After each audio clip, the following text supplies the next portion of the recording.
Dr. Hu from Shanghai Maritime University of China. Firstly, I would like to appreciate the Meetings International Company for the organization of this conference in the Las Vegas of America.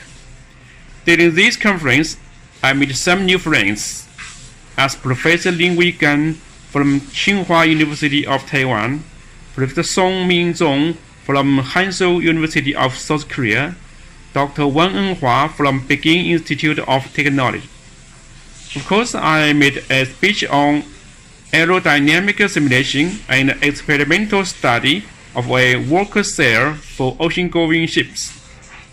Generally speaking, it is very fruitful, and I hope to participate again the next day conference in the near future. Thank you very much.